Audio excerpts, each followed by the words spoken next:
Welcome to Mortified, the Friendship Quest, a podcast where two long-distance friends bounce media recommendations, all in hopes that the other will like it. I'm Aaron. And I'm Leyla.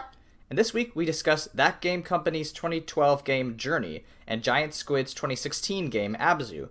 We'll talk artsy games, the pleasure of limited interaction multiplayer, and of course, what the phrase walking simulator means in the year of our Lord 2020. Remember, you can help us on Mortified the Legitimacy Quest by liking this video, subscribing to our channel, signing up for our newsletter, or following us on Twitter at MortifiedPod. Leyla, so this week, like we just said at the top of the show, we played two kind of artsy games. You recommended Journey to me, and I recommended Abzu to you. And as we found out, they're like pretty similar games, including like some of the very same like creative directors and like the composer for both Journey and Abzu are the same person. So like they're very, very similar games, and I mean I think their story arcs follow similar paths. But I think I'll talk about Journey, and then you could tell me how your experience went with Abzu. But like Journey was it's a classic game. It's one of those games that like when it came out, it was just like the talk of media for like a month. And I was surprised that I never played it. I mean, it's a very old game for industry standards, but like basically you're just like a little guy with a scarf, and you walk through the desert for a while, and there's just like this big not monolith, but there's like a mountain. There's like a light shooting out of this mountain, and basically you just have to walk there. And over the course of the game, you can you slide down the sand dunes. I like that quite a lot. That was a good feeling. But like you meet some friends that are as it turns out like actual other players, and it they can help you on your journey. But basically it's little more than a puzzle platformer. Like you're just sort of jumping around and trying to get from place to place. But it was a really good experience, and it comes to a very satisfying end, and I liked it quite a bit, and I see why, especially in 2012, which seems like an eon ago, like why that game made such a splash. As I mentioned before, Journey is kind of I call it my religious experience, but there's just something about being super depressed in 2016, and then you're sliding down a sand dune as this little guy, and I only had one other player in the game with me, because I was playing on PS3 4 years after the game came out, so like... Yeah. What was I expecting? And it was just one of those things where like the camera pans over and you look at those golden ass sands, and it just honestly took my breath away. Like between the music and between the scenery, it was just so lovely and just so nice, and it stuck with me. Like those 2 hours of gameplay, I haven't replayed Journey since, and those 2 hours of gameplay have stuck with me for 5 years. So it's just like so delightful. Yeah, I mean, I loved the way that they made those very limited mechanics and just like gorgeous visuals like work in tandem with each other. And I think the best indicator of that is like that scarf and like how the scarf changes through the environment. Like like it gets longer and longer like the more you go on your journey, and like the more like I don't know, you're like trying to catch little like scraps of cloth basically, and they help you on your way. And like you gain power and your scarf gets longer, and you're like, oh, this is cool. But like there's this winter level, which is like near the very end, and like I was just blown away by how like I had been traveling with this rando for a while, and we like worked together to like get through this big scary like wind tunnel. But like I noticed like the scarf, which like has like this bright like magic in it that like makes it light. Like when you're in the cold, like it starts to like shrivel and die, unless you stand like right next to somebody else who's also playing multiplayer with you, and then like your collective like warmth that makes it so you both don't like you don't lose your scarf power, which I thought was so cute and smart.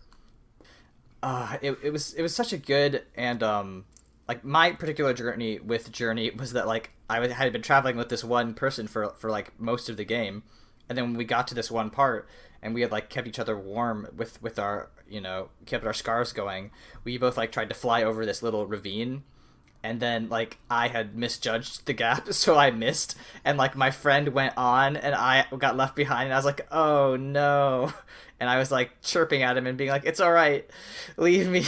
And then like the next like I don't know, 10 minutes was just like me trudging back up the mountain and like my scarf shriveling and getting smaller and smaller until I couldn't fly anymore. And I was just like so sad and broken. But then like at the end, like when you do finally like actually die, I was just like, wow, this is a lot. And yeah, no, Journey was great. There's so many good little moments, like when there's like those big robot like dragons flying around that are searching for you. Like I had another different person with me, and like I was like, oh wow, this is kind of scary. And like the person who was with me like got noticed by one of the dragons, and I literally yelled like, oh no, as the dragon just like ate him and got him. And then I like rushed over and I was like, it's okay, chirp chirp chirp chirp chirp chirp, it's all right. Because the only interaction you can have in Journey as far as multiplayer goes is just like chirping at your friend, and that's like the only kind of multiplayer that I'll accept, because like nobody's yelling slurs at you. Precisely. And I think that chirping is so charming, and like that was the thing is when somebody told me about Journey the first time, they were like, oh yeah, you could have like multiplayer, people could come in and help you, and I'm like, I don't like that though. I don't want that though. Yeah, it sounds terrible. Somebody was like, oh, but all you can do is chirp, and I'm like, sold. That's it. I just want to be able to chirp, and it's such a nice chirp. Yeah, it's just such a good sound, and you're just trying to be helpful. It is genuinely, like, I feel you, because I was waiting for something like the direct, because I knew there was a dev overlap between the two games. The entire time I was playing Abzu, my ass was so clenched, just like waiting for a dragon level. I'm like, where is it coming from? A shark ate my robot. What's gonna happen? So yeah, I just think they do such a wonderful job pacing and crafting tension in a game where nothing happens.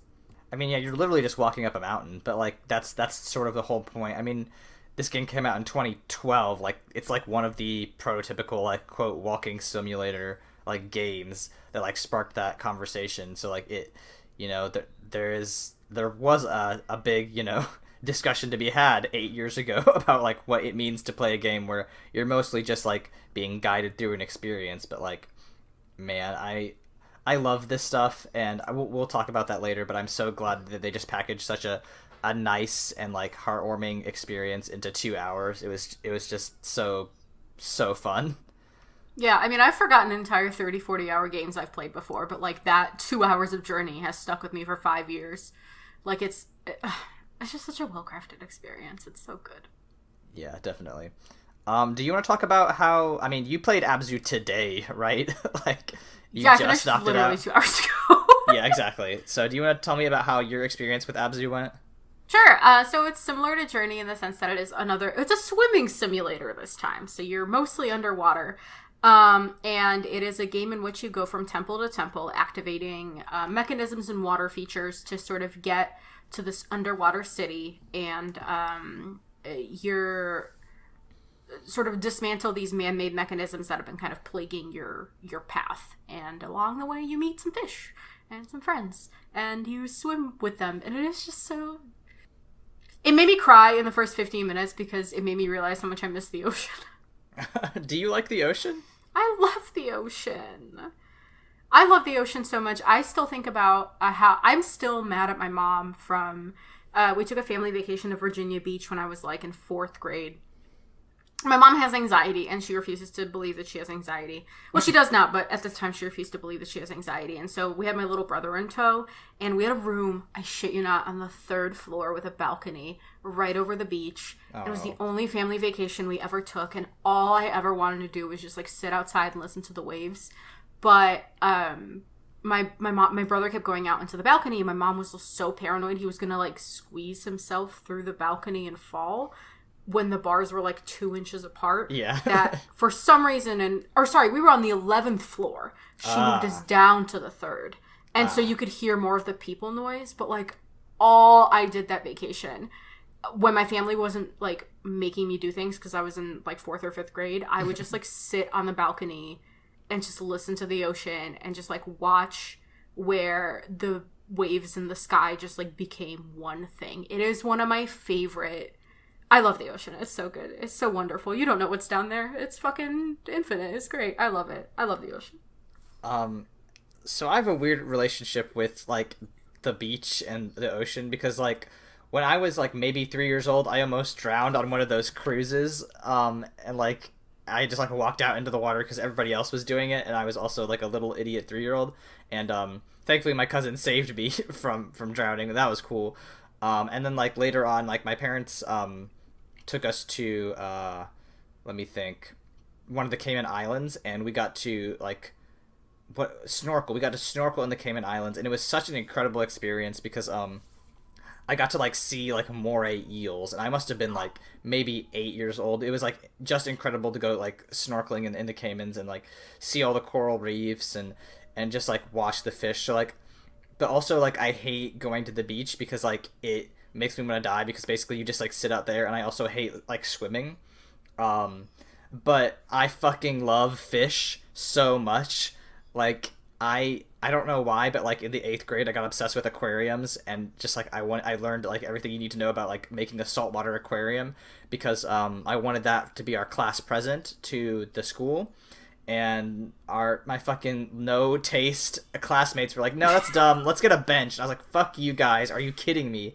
But like, yeah, I've just been obsessed with like fish and like anything that lives in the water as long as I do not have to be in it. Like I don't know, we've been to the Shed Aquarium so many times just like over the years, and I love that place. And like my one of the places I want to go so bad is the Atlanta Aquarium in Georgia, because that's like one of the few places. I think it might be the only. No, it's not the only place, but it's definitely the only place in the United States that has like live whale sharks in an aquarium. Like I just like sometimes when I am feeling sad or anxious or just like want to chill out, I will like go to like a live stream of that particular tank at the Georgia Aquarium and just like watch it and be like, this is my paradise. So yeah, I love fish very much. So Abzu was a game that like immediately hooked me. I was like, oh, I could just dive with virtual fish. This fucking rules. And it's like it's it's made in a similar style of Journey. It follows a very similar story arc. But like, God, I just loved exploring the little, kelp forests and finding all these little hidden fish that you just like, basically you just have to find like a little fish portal, and if you click it, the fish come through and it like populates the environment with even more fish. And it's such a pretty game, and it makes me so happy. I've only played it through twice the whole way through, but man, that game, it's like one of my top games, despite the fact like I've basically never played anything like it until Journey, which was like a game I played like 2 days ago. So. Yeah, my coworker was gracious enough to basically gift me a very nice television, so I'm very excited to get my hands back on a PS4 because I do own a PS4 copy of this game as well as my PC copy that I bought. I want to play it in the dark with just the big TV and sitting on the couch and openly weeping at the glory of the ocean. Because see, just to wrap up the thought, I'm one of those people that when I'm stressed, my happy place is just like picturing myself floating in the middle of the ocean. Not like on the surface, but like underwater. Like if I could just be in like a water pressure tank for a while, it would calm me so much. I just love feeling like nothing in the expanse of the ocean. It soothes me. But yeah, I mean,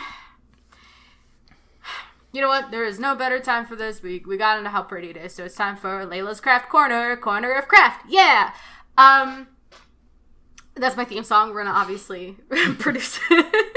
There's gonna be verses. It's gonna be great. But, yeah, so the thing I really loved about both Journey and Abzu, and the thing I really want to shout out, and I'm not gonna get too deep into it, because, one, I barely know what I'm talking about, and two, like, that's not what you're here for.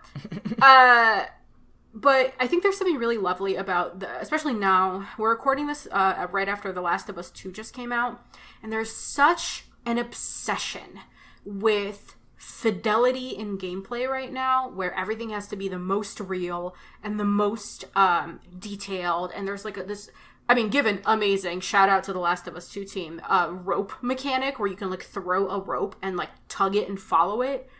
Crazy, amazing, fantastic. It's so tiring. Like for me personally, and I mean I'm sure for you as well, we're like busy people with a lot going on, and so for me, I think especially after I put 120 hours into Assassin's Creed Odyssey,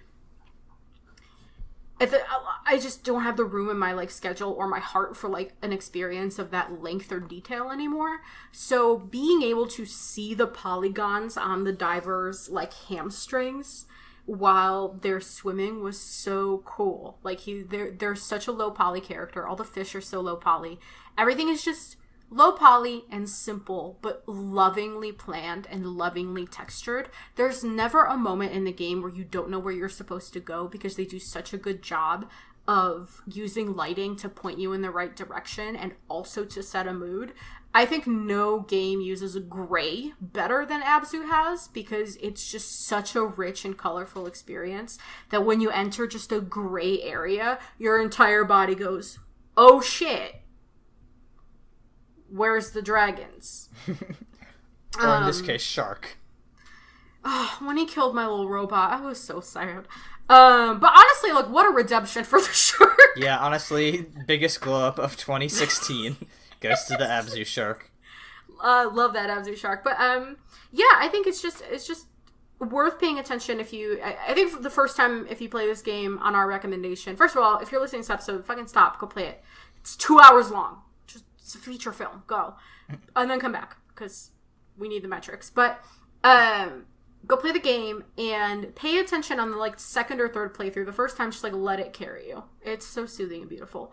But then pay attention to just how flat and simple everything is.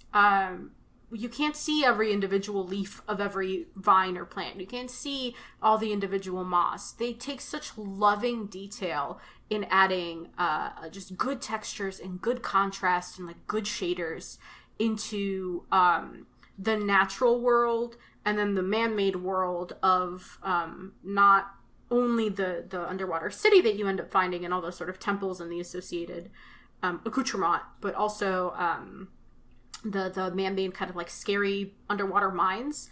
And I think one of my favorite, and this is just so simple and so throwaway, but one of my favorite parts of the game is there's a couple of moments where you get out of the water. And you get out of the water and you're like, fuck, where do I go? And there's like a path, but the path cuts off. So you're just like, where am I? There's no path. Where do I go? But if you look, they put flowers in a vase next to a jumping off point in a blue building, orange flowers, red vase. And you know that's where you're supposed to go, even though there's not like a lighting cue telling you to go there. It's just such a lovely use of color. I love it so much. It is just shout out to that team. They did such a great job. I don't even know where to go next because I'm so like overwhelmed emotionally speaking. Well, let's just dive into that. What is making you feel overwhelmed? Well, I love the ocean a lot. I think it's interesting that in a game, again, so many like of these gorgeous, long, high fidelity games have these like intricate plots, but like nothing sits with me quite like. This is your last warning to go play the game. I'm about to spoil some shit.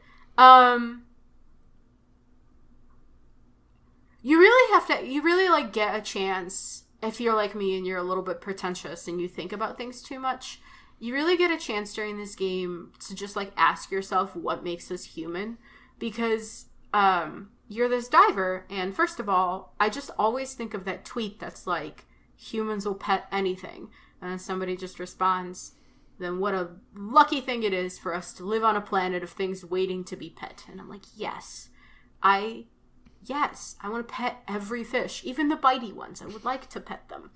But then there's this reveal about halfway through when you and this shark that you had a previously rocky relationship with by virtue of robot eating, the shark dies and you both kind of explode. But in that explosion, you realize you're not a human at all. Like, your body is a robot body. And it made me cry because the first thing you do upon waking up as this robot is you go over to the shark, which is like thrashing in the throes of death, and you just put a hand on it and let it. I'm about to start crying again. You put a hand on it and you just send it off. And I'm weeping. It's is there a more human emotion than grief? So it's just this lovely moment before you go on to the rest of your swimming simulator of like, you've met this shark 30 minutes ago and then you're already saying goodbye to it. And it's just this moment of like,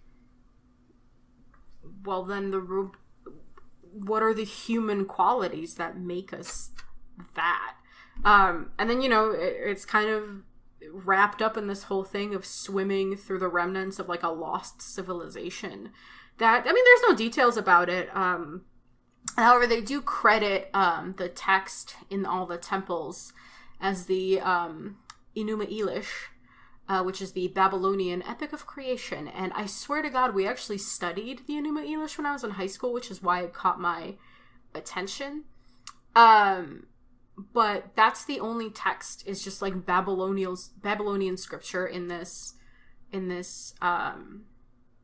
underwater temple. And there's something so, I don't know, borderline poetic about having had this like moment of grief. And then, I mean, you know me, my theory of art is that art is always a conversation. And, if the Enuma Elish is art, which it is, then it's a conversation with the people of Babylonia that, created it. And so to have a moment of grief in a video game made, a couple of years ago, and then present the Enuma Elish in a space of sacred geometry, and sort of tie this very modern piece of art back to, one of the first civilizations. It's just very overwhelming when there's like a lot of colors and very pretty music. Mm-hmm. So, I don't know, it just made me very like, I don't want to say sad. It didn't make me sad. It just made me like, was it me and you that talked about primordial goop? What did I just read that had to do with primordial goop? Oh, Evangelion. Ah, yes. This is what Evangelion was trying to make me feel. Well, you've ruined this experience for me because you compared Abzu, my favorite game, to my least favorite anime. No, but they're not comparable because Abzu actually did the right thing. Yeah. I mean, there is definitely a conversation to be had about like spirituality and the way that like Abzu is trying to, I mean, connect you not only to like that, the sea, right, from which our, ancient ancestors emerged, like to the concept of like Sumerian and Babylonian, mythology, right? I recently learned by reading the Wikipedia page for the word Abzu, that Abzu is like it's the primeval sea, like underneath the water itself, like from which all life comes. And you definitely see that through the game, right? You see how like basically like when you're going through these little puzzles and like unlocking stuff, and like cleansing these various like different sea zones basically, and then like you always get returned to this spiritual plane and you're like releasing like weird spirit fish, and I'm not entirely sure what the creators of Abzu are trying to say. Like, it definitely seems like they're trying to have a conversation about the intersection of like technology and like, environmentalism versus like trying to get in more touch with our ancient roots and taking care of the things that came before. I mean, I mostly was just distracted by the pretty fish, but like I think there could be something to be said about like how this game is trying to say like what is humanity. You asked that question, like perhaps it is like just that that desire to pet all things, right? Whether it's the emotional bond you form with your diving robot versus the shark that you thought was your enemy, versus the fact that you have to forgive yourself for, spoilers, working for an evil robot making company, there's you could make the argument that like since they all are coming and living in this big Abzu, this primordial ocean soup, that like that's how we're all connected. But that is like a high school level analysis of this game. Which, I mean, hey, you're not wrong. Yeah, and I mean, speaking of the robot factor, I thought it was such like an interesting, because your first like quote unquote friend And I thought this was weird, right? So your first little friend that you make is this little iBot. It's basically, it just looks like one of those flashlights with the handles, but it like helps you on your little journey. And the shark eats your first one. It's very emotional. It's a lot. But what I thought was weird was when you pick up the little robot, the thing it's designed to do is to break down these coral barriers to let you go on to the next area. And I was like, that's interesting that, like, a game so, like, reverent of the ocean would have a destruction mechanic within it. Which, so when you get to the robot factory and you kind of associate, or you literally turn to the right and there's a conveyor belt making the little flashlight bots, and then you turn to the left and there's a conveyor belt making the mines. And this is before the reveal of like you as a mechanical being. And then the thing you have to do at the end of it is try to save the shark. It's such a good twist. It's so just tasty and good for a game that has no dialogue, but it still has a story that makes you feel something. It's great. I mean, just the fact that they're able to pull that off. Like, it's not like they did a Mr. I mean, kind of, but like you said, like they hinted at that. I never picked it up until you just pointed it out. I think that, but like they did absolutely, like, you know, lay the groundwork for being like, oh wait, hey, actually you're the bad guy. And I love that in storytelling where they don't actually have to go through 100,000 different twists. Like, we're about to read Empire of Gold, and listen, I'm loving that book. It's a great book, but also there's so much shit going on that it definitely makes me appreciate the Abzus and Journeys, where it's just like, nah, you have to do one thing, and that's it, and you don't have to remember so much history about Davabad. But, like, yeah, I really liked just the way the Abzu that handles its narrative, as well as Journey, right? And you brought up The Last of Us 2, and, right, I listened to arguably too many gaming podcasts where everybody talks about The Last of Us 2. One of the criticisms that has been leveled at The Last of Us 2 is that, like, they sort of already hit you on the head with the moral message. It's sort of like, hey, revenge? It's not always a good thing. Killing people? Sometimes? Bad. And, like, that game is, like, a 30-hour game, and, like, everybody I've heard criticize The Last of Us 2 says, like, you could have cut this game at least in half, if not, like, down to 10 hours, and still got the same message out, and, like, or, like, a lot of people have said, like, you know, they enjoyed it, like, for the first 20 hours, and then the last 10 was just, like, a slog, like, you know. And maybe it's just because we're old and we don't have time to play video games constantly anymore. But it's like, I do wish that we did have more of these, like, little bite-sized games that you could just go through in a day and be like, wow, that was definitely worth my $15. Which, I mean, we super do, right? But the problem is there's no marketing for it, so we don't know what's out there. That's true. Like, we literally both just bought a bundle of 1,500 indies. Yes. So they're out there. It is just... there's no support for it right now, and there's not really any good, like, marketing. You know, The Last of Us 2 is I think a good comparison point, since we both kind of naturally brought it up. But the other game I really want to mention briefly that Abzu kind of made me think of was Mass Effect Andromeda. Andromeda came out, what, 3 years ago? I think it was, like, the beginning of 2017, I want to say. I think you're right, because I remember playing it when I literally first moved to Austin. Mass Effect Andromeda was a huge disappointment, and I don't feel bad saying that, because it literally closed down an entire BioWare studio. Yeah, it, like, killed that entire franchise, basically. So, which is a shame, because I genuinely enjoyed Mass Effect. But the thing I remember when I played it, and the thing that Abzu made me think of, was I was so pissed about the visual direction of the enemy aliens that you were fighting. They were fighting... it just looked like they had Volkswagens for transport.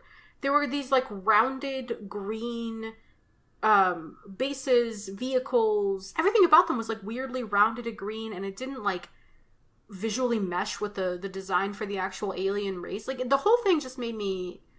I just remember being like, this isn't effective. I don't understand how Bioware takes some of the most like talented concept artists in the industry, and somehow the feedback loop ended with this result. Like, it's just not, it doesn't make sense to me. And I'm always careful with the way I word that, because the artists that are there are very good and they work very hard. It's just, I don't understand what happened. But the thing that Abzu does is there's 3 quote-unquote factions that you can pay attention to, right? There's the natural world. And then there's the temple, which plays a lot with, like, Assyrian, Babylonian geometry. There's the temples are very reminiscent of mosques. Just by, if you pay attention to the doorways, you pay attention to there's some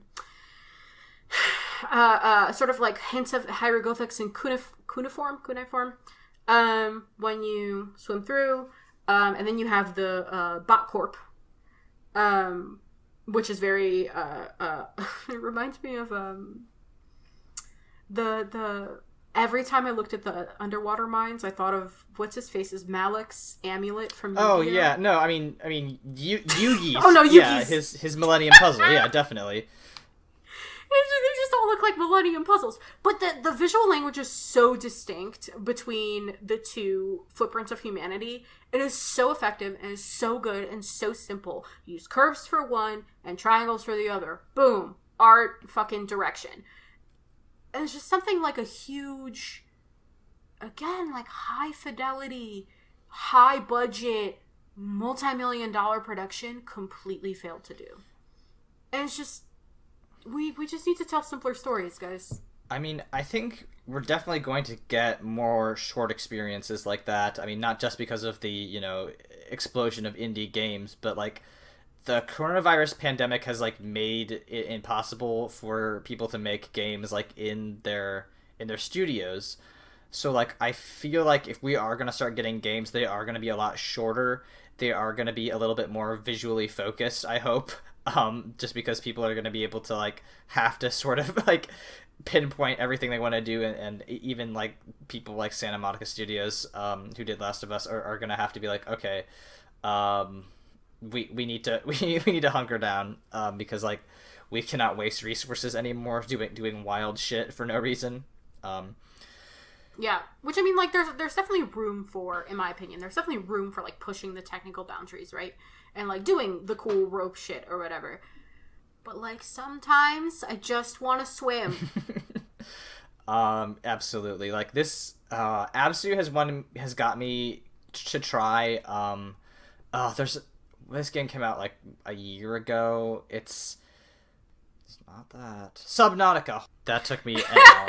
Subnautica, which is I mean, this one is not nearly as cute and fun as Abzu. It's like a survival game where like the fish are trying to kill you and eat you. But like, because I just like thought Abzu was so great, and like I wanted to like go back into a world where like you could just swim around and like explore. Like, I hope we get. Listen, I would play ocean-based games forever if I could.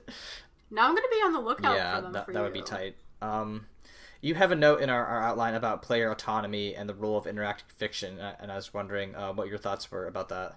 I think that taking away player autonomy is okay when you have a short experience. I'm honestly, don't get me wrong, like I love an RPG with like a nice customizable character. Great. Dragon Age 2, Dragon Age 2, a game I can't recommend, but that is one of my favorite games of all time.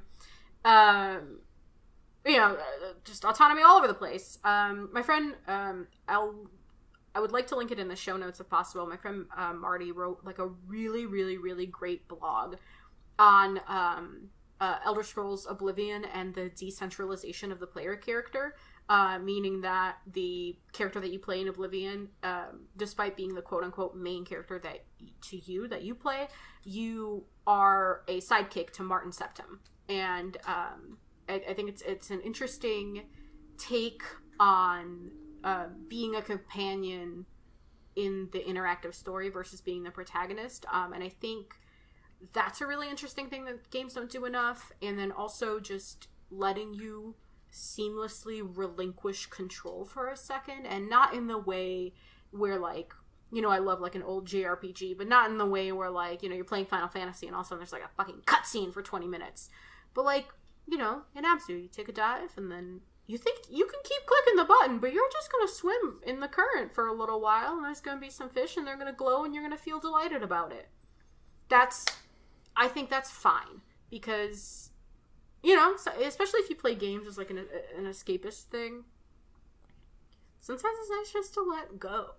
I think right now AAA studios are so concerned with, like, control and the player experience and making these, like, really detailed, really complicated systems and, like, pushing the boundaries of all their, like, systems and technologies and engines, which is fine. I think it's fine. We can back off of it a little bit, I think, maybe, because, first of all, if we maybe back off and just focus, or maybe put out shorter experiences between these big things, we could maybe, I don't know, help reduce crunch, which is a big problem. But also, like, you don't have to be in control all the time. If you're being told a story, interactive fiction by nature isn't, like, a choose-your-own-adventure as much as it is just you getting to interact with something. But interaction isn't the same as control. I mean, I think that's the very basis of, like, storytelling, right? Like, if you're reading a book, or if somebody is literally telling you a story about something that happened to them, like, you don't get to be like, oh, but then you actually, instead of going into the haunted house, you actually went back and got a shotgun. Like, that's not how that works. Like, and I think that, you know, games are great, and, like, they're a great way to experience storytelling, but, like, that focus on, like, player choice is very overblown. You've heard of, like, that study where, like, the reason that there's only 3, like, types of salsa is because people thought they wanted 100. Have you never heard of this? So it's some Malcolm Gladwell shit, basically, but, like, like, you know, maybe, like, 30 years ago or something, like, there were, like, 100 different types of salsa in grocery stores, and then, like, one company hired a psychologist, and they're like, hey, can you help us market this salsa? And he did some research, and he came back, and he was like, all right, you only need 3 types of salsa, because people don't know what the fuck they want. They're real dumb. You get chunky, you get spicy, and you get normal. And that's it, because people think they want fucking fancy salsa with organic ingredients, but that's actually a fucking lie. And I think that if it applies to anything that I know about, it applies to games, because people who on the internet who like video games are very stupid, and they don't know what they want. And I think that the success of the Last of Us franchise is a testament to that. Like, that is a guiding experience. You're not really making a whole lot of choices for Ellie and Joel. Like, your choices don't affect the outcome of that story, but, like, people love those games because, like, you get a good story in there. And I think that we as a consumer, and I don't mean we as in me, I mean people on Twitter, need to calm the hell down and be like, hey, it's okay if I can't make 100 choices. It's okay if my choices don't necessarily matter. I mean, I think if you are being offered choices in a game, they should have an impact, or at least they should impact the way your character develops. But, like, I think we really just gotta stop with, like, this game's the size of actual West Virginia, and you can walk around for 100 million years, and you'll never find anything. And that's video games, and that's good, and you're gonna pay us $70 for that. Yeah, so I hope that we see some changes in the industry, and maybe COVID will start accelerating those changes. Yeah, I mean, I think you bring up a really good point. First of all, the West Virginia thing is very funny because Bethesda. Yes, that was directly about Fallout 76. I still haven't finished Skyrim, let alone I love Fallout 3. Fallout 3 and Fallout New Vegas are so fucking good, but, like, there's ends to them. Fallout 4 tried to be BioWare, but it also tried to, like, give you that sandbox experience. I got so bored. Not to mention they, like, forced a baby on me that I didn't want. That's the worst. I don't want any fucking children. Damn you. Stop doing that to me. But, like, yeah, that kind of thing is like wild to me. Like, why so much? I want to experience other stories. I don't want to sink 300 hours into this one. Which, that being said, I know at least 3 separate people who have put 600 hours into Skyrim, and that's fine. Sure. But for me, like, I can handle one of those games that I keep coming back to. Like, I sunk 300 hours into Dragon Age 2, a 30-hour game. But then Inquisition came out, and it was 120, and I used cheats to get through a lot of it. So it should have been, like, 190. No, thank you. I played it twice. Why I don't have that kind of time to keep coming back to that. I'd rather experience different stories. And I think, just to wind back to another thing that you said, because you brought up just like 8 good points in a row, so we're just gonna go through them. But I think talking about the Empire of Gold and that entire series is good, because those books, as well as the Poppy War, are really good at presenting you with protagonists that make bad decisions. And sometimes you have to watch those bad decisions happen, and that's it. But it's not a character you're interacting with or controlling. It's just something you're kind of being told. Whereas in interactive fiction, you have some influence on the bad decision of a protagonist. But I think what a lot of storytelling in games misses sometimes, and this is the same thing I harped on Evangelion for, there's a difference between helplessness and bleakness, and I think some of the best games make you feel helpless. Like, there's moments, like the shark dying in Abzu, you feel helpless, but it's not bleak. I think there's some games that say, well, here's like 8 bad things that happen to you, you can't control or influence any of them, have fun. Like, that's not entertaining. Like, that's not good. And again, you can read my blog, which we can also link, about problematic narratives. I'm not sitting here trying to say everything has to end well. You can tell a dark story, but like, there's a point at which you start beating down your audience, and that's just not, all you're going to do is leave a bad taste in their mouth. Like, your story's not going to actually do anything, which, from reading spoilers from The Last of Us 2, sounds like it kind of happened to some people. I've never played either of the games. I have no stance on it, so I'm just kind of a passive observer to all that conversation. But yeah, I think it's I think it's time for a bit of a reckoning in the games industry, and not only in terms of like workforce, but also in terms of just telling better stories and sort of understanding the craft better. Because if anything, like, I think Journey and Abzu's biggest successes is that they can't be anything other than a game. You can't tell those stories in a book. You can't tell those stories in a movie. You'd be watching a nature documentary, essentially. Mm-hmm.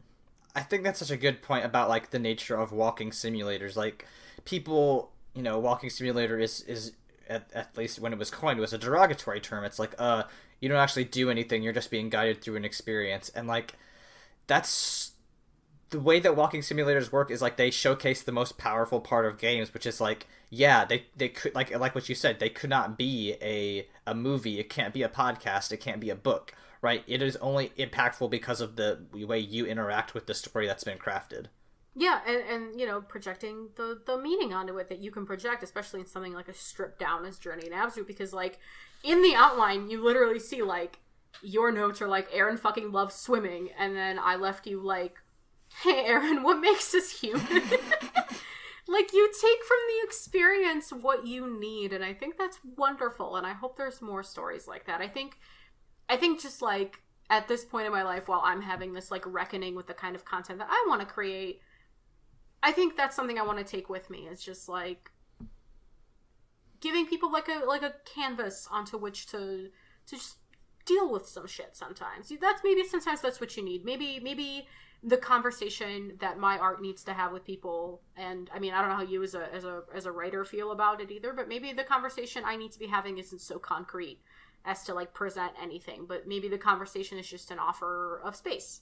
That's possible with art too. So I think it's wonderful. I'm really glad you recommended this, because it's been sitting in my drawer for ages, and this podcast forces me to actually do things. So it's great. It's great. Thank you so much. It was really cool. Speaking of forcing people to do things, we are going to be watching Haikyuu next week. I believe that's correct. I'm already, a couple episodes deep, and I'm very excited about that conversation. I think it'll be a real fun one, and I'm very glad we're doing this too, because otherwise I would just be playing Stardew Valley for another 20 hours. Valid. I mean, listen, I love that game, but I need to do something else with my life. Oh, Stardew Valley. It's an interesting game that is not really related to this conversation at all, but no, but it is making me think of Elliot, and that always puts me in a good mood. Elliot rules. He's actually great. Elliot is my ideal man. Yeah, exactly. Pretentious and has long hair and looks like a bird. Yes. Yep. And has a boat. Very important. Oh, boats. Excellent. There we go. Take me out into the ocean. All right. See, it all comes back to the ocean. It's all good. Fantasize on your own time. This is my own time. I guess that's true, yeah. We're not getting paid for this. Not yet. Follow us on Twitter. Yeah, follow us on Twitter, please. We're so poor. Do you have any plugs you wanna drop here at the end of the show? Not really. Just the usual. Find me at LEYLSES on Twitter, Tumblr, Instagram. Read my comic at astralheartcomic.com. We're getting to the plot now. Very exciting. We're almost through the intro. And my commissions are close. So yeah, that's it. That's the end. Great. You can find me on Twitter at AaronSXL, where I tweet about health stuff. And you can follow my other podcast, which is at MBMBF&me. Hopefully sometime this week, me, Michael, and Josh will talk about The Velocipaster, which is one of the worst movies I have ever seen. So that is not the first time I've heard that movie mentioned this week. That's very unfortunate for you. Well, hit a girl up when that episode goes up, because I would love to hear that conversation. Oh yeah, no, it'll be a good time. All right, how are we gonna drop an end quote in here, Leyla? There's no dialogue in either of these games. I got you. So the music was done by a very lovely London choir, and a man named Eric Whitaker was very involved with it. He does a lot of arrangements for choirs, and there's a song that he does. This is such a stretch, but I like the quote, so fuck it. A song he does, he arranged, called "When the Earth Stands Still." You've probably heard it if you've seen a choir concert. But the quote that made me think of this game was, "Or miss me, will you take the time to miss me when the earth stands still?" Perfect. And that's our podcast.